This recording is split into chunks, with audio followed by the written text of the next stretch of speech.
Dividida entre el norte y el sur después de la Segunda Guerra Mundial a lo largo del paralelo 38, Corea del Norte comunista invadió el sur el 28 de junio de 1950 con el respaldo material de José Stalin, quien los entrenó y equipó con versiones del T-34 armadas con cañones de 85 milímetros.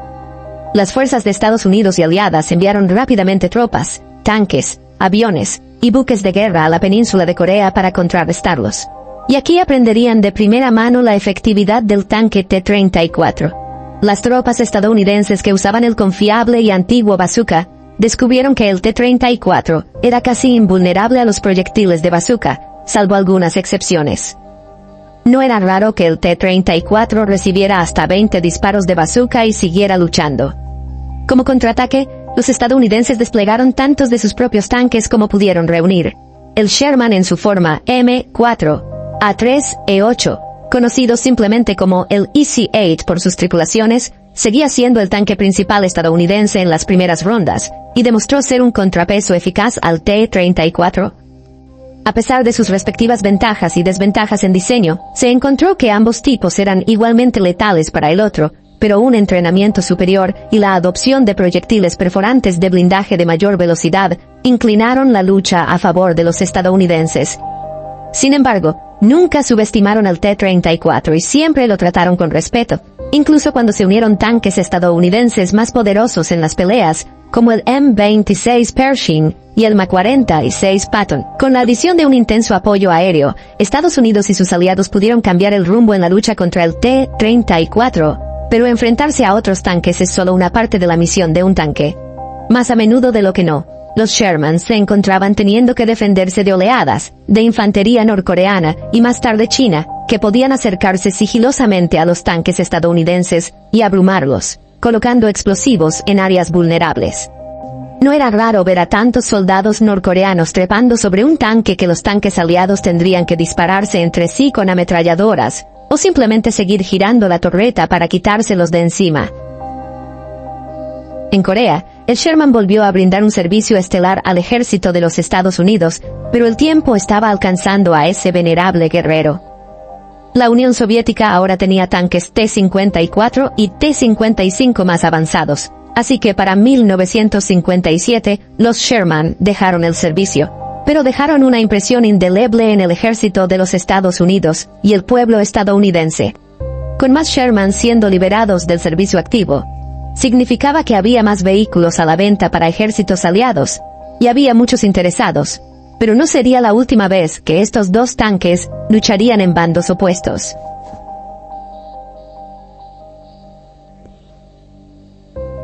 Quizás uno de los usuarios más interesantes del Sherman en el mundo posterior a la guerra fue la Gendarmería francesa, una de las dos fuerzas policiales nacionales en Francia, que, aunque es una rama de las Fuerzas Armadas francesas, funciona bajo la jurisdicción del Ministerio del Interior.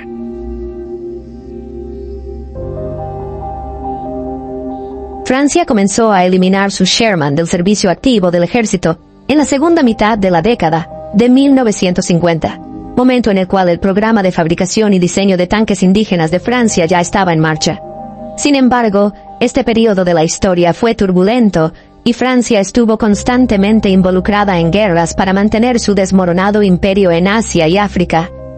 Los franceses sufrieron una humillante derrota a manos del Viet Minh en Indochina, en la actualidad Vietnam, y luego fueron inmediatamente lanzados a una batalla para mantener a Argelia.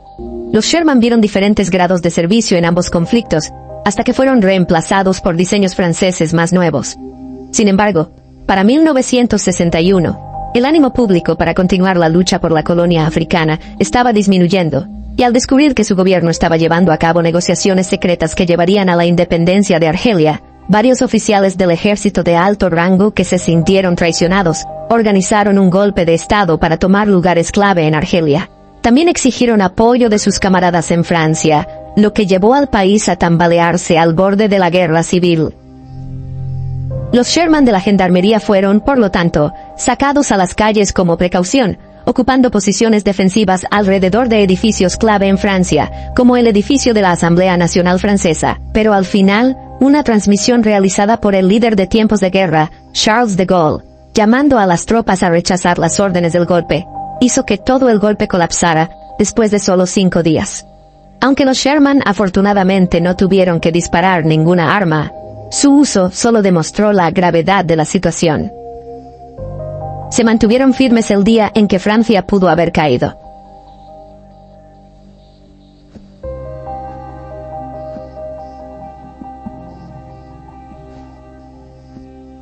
Desde el momento en que el Estado judío de Israel nació en 1948, ha sido un foco de destrucción y conflicto.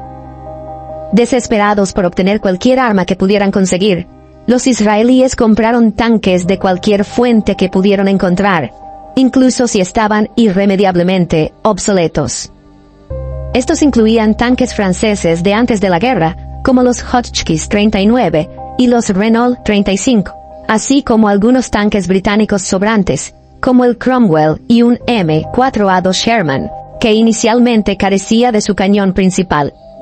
Reconociendo la efectividad de este tanque, los israelíes comenzaron a buscar en los depósitos de chatarra de Europa para obtener más, y adquirieron 30 M4 de depósitos de chatarra italianos, los cuales los israelíes reconstruyeron a condiciones de combate antes de enviarlos a luchar contra sus nuevos vecinos árabes. Se agregaron más Sherman al inventario en la década de 1950, y estos prestaron servicio durante la desafortunada Guerra de Suez en 1956 contra Egipto, quien había comenzado a recibir grandes cantidades de ayuda soviética, incluidos los T-34-85 fabricados en Checoslovaquia.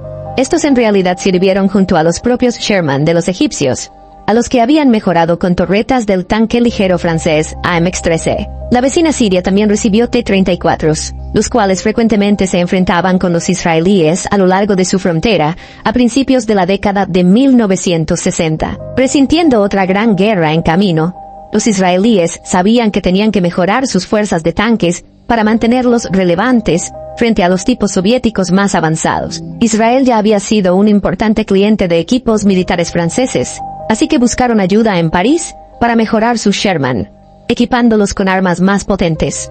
Conocido como el Sherman M50, este nuevo tanque tenía que tener pesos adheridos en la parte trasera de la torreta para contrarrestar el aumento de peso del cañón.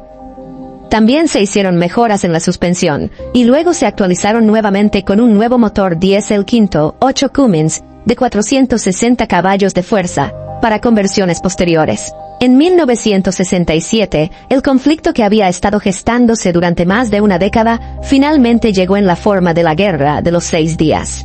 Los Super Shermans armados con cañones de 105 milímetros demostraron ser más que capaces de destruir tanques árabes T-34, T-54 y T-55, aunque los Shermans también eran igualmente vulnerables a los cañones de los tanques enemigos. Al final, como se había demostrado tantas veces antes y después, fueron las tácticas superiores de los israelíes las que fueron el factor decisivo. Egipto perdió alrededor de 251 tanques T-34 en la guerra.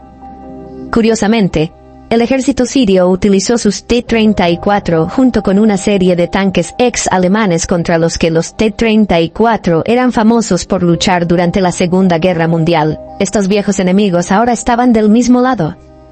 En 1973, los Sherman israelíes se retiraban lentamente cuando los ejércitos árabes lanzaron una brutal ofensiva, con el objetivo de aplastar el Estado de una vez por todas.